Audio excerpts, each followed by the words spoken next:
Hi, I'm Jay. And this is Tyler State Park. And Tyler State Park is pretty soggy. It would remain that way for most of the day. I was already arriving a little later in the afternoon than I wanted to, and without any hope of the rain letting up, I had to prioritize setting up camp first.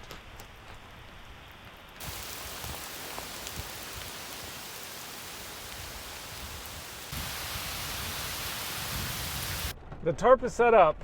I'm gonna go tour the rest of the park in the car, then think about what I'm gonna do for a hike and a painting. It's real wet. I mean, I'm talking, it's very wet.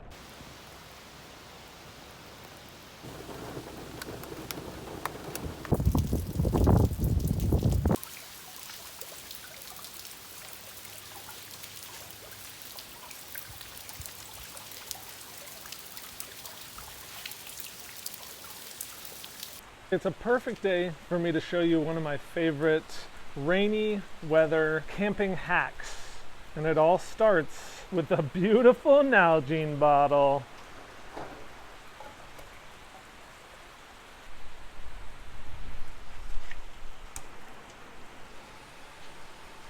Now you can probably see how soggy this is, but it's wet through now.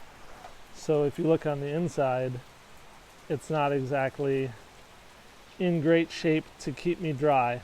Additionally, since it started wetting out, I was running around into the park store and stuff like that and just getting my shoulders wet. My sleeves are pretty wet from putting up the tarp. And these are the only clothes that I have to sleep in, the long sleeve in particular. So I need it dry, but there's a trick.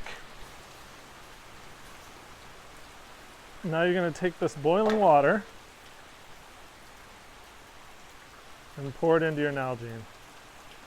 The heat in your Nalgene will help to evaporate the water that's in your clothing. So if I can slide this down without burning myself to the sleeve, you just press this up against the edge and you'll even start to see the steam rising off this. If it's cold enough. I remember it being cold in Seward, Alaska.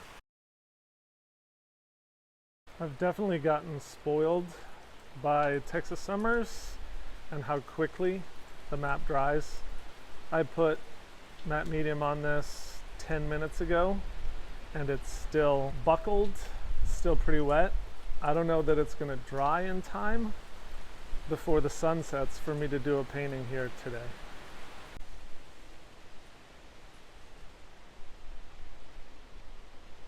It has stopped raining for just a moment, so I'm gonna try to hike this trail that's below my campsite because I don't have enough time to paint. It's already almost 7:30 and the sun sets in an hour, so it's just gonna get darker and darker. So I guess I'm gonna get up early and try to paint something.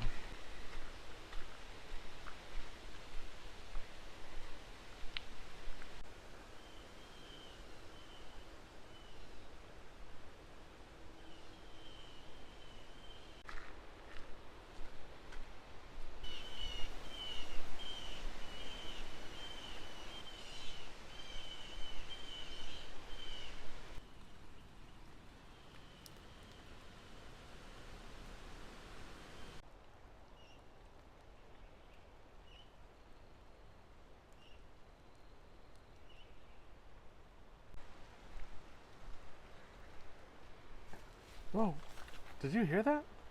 Something's moving back behind that tree. Am I about to get attacked? Maybe it's a rabid javelina and it's going to never mind. It's just a fellow traveler out wandering in the rain, enjoying the beautiful weather, just like me.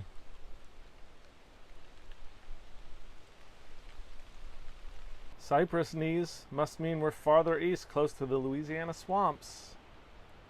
But I am just enamored with these piney woods and these towering trees.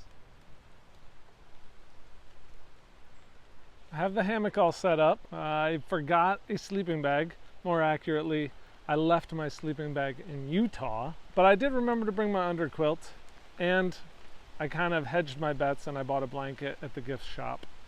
So even though it's now dropping into the 60s, I should be plenty warm tonight, even if I get a little bit wet. But that hike was magical. I don't know if it's the storm, it's the tall trees. I love it.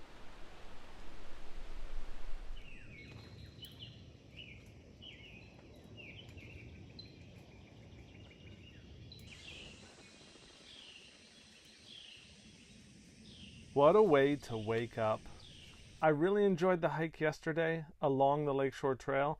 I think I'm going to retrace that route and set up somewhere along it this morning. And what a difference a day can make, not just between evening and morning, but between the storm and the sunshine. I'm a little grateful for a nice, clear morning to be able to set up and paint without the hassle of trying to stay dry. I found this spot looking back at my campsite, and as soon as I arrived here, I knew that I wanted to do an ode or a love song to these tall, towering trees. The colors I chose to use are scrolling across the bottom of the screen here, and what I wanted to go for early on was an indication of that focal point tree in the foreground, but also of the sunrise coming up over the trees that are on the left side of this cove. And where the sunshine hits, there's a dramatic shift from the cool blue-green into that golden, glorious yellow-green. When I'm painting all in plein air, I don't always pre-mix my colors with a palette knife, but if I want a really large batch like I'm going for here, I occasionally will bust out the palette knife, mix up sufficient quantity, and I find it's really a lot easier to just trowel it on at first with the palette knife. And then I can come back in with a brush later and cut it in smaller areas and use the brush to take a slightly lighter version of that color near the tops of the trees right at the horizon and blend it into the darker color as you get the gradient of the sky going from a really pale white blue and becoming a little bit more intense as it rises toward the zenith. Sadly, it's in my head that I won't be able to spend as much time here as I'd like. I love the weather, I love the location, but I'm really behind schedule because of the rain, and I'm going to need to move on to another 2 parks today. So this is about as far as I'll get before I head on. Just like my last episode, Purtis Creek, I'm going to have to finish this painting in the studio, and that means color matching. Now, tree bark is never brown, but you can see this is sort of purpley. It's got like a red lavender and a blue, and my blue was ultramarine. But this is crazy. Different manufacturers' ultramarines look different. Gamblin is more blue and Sennelier is more purple. Same thing with burnt umber. The Gamblin is a little more purple, but the Windsor is a little more brown.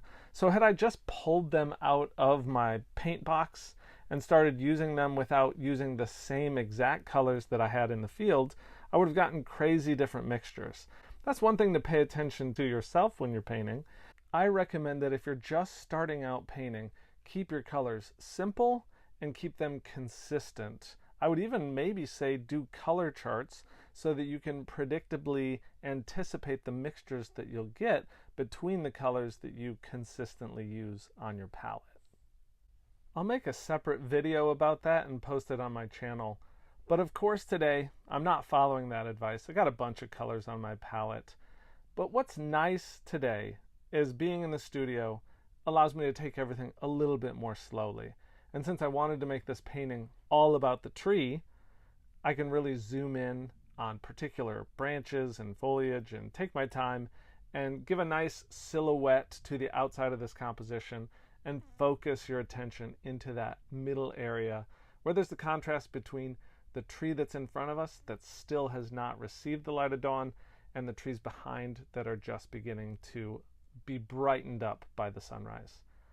Sometimes it can be a little bit frustrating to do all that painting first, where you're showing the distant part of the little inlet, and then you're quote-unquote messing it up by going back over the top and painting everything.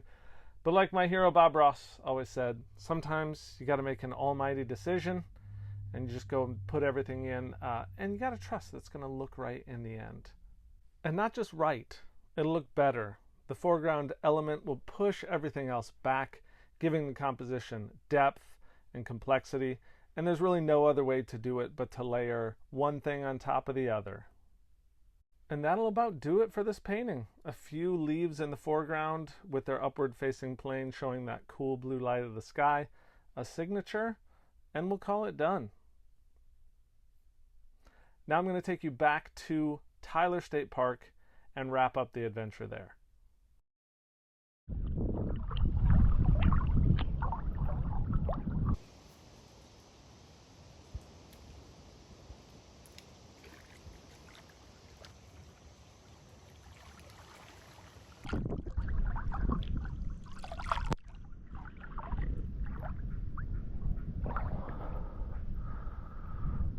Of course, I couldn't resist taking a swim in the lake before I climbed back up the hill to my car. And like I said, I got to hit 2 more parks today. I'm headed on to Martin Creek Lake State Park, and I'll end up spending the night tonight in Caddo Lake. So stay tuned for those. But let's cross off Tyler State Park and head on down the road. Thanks for watching.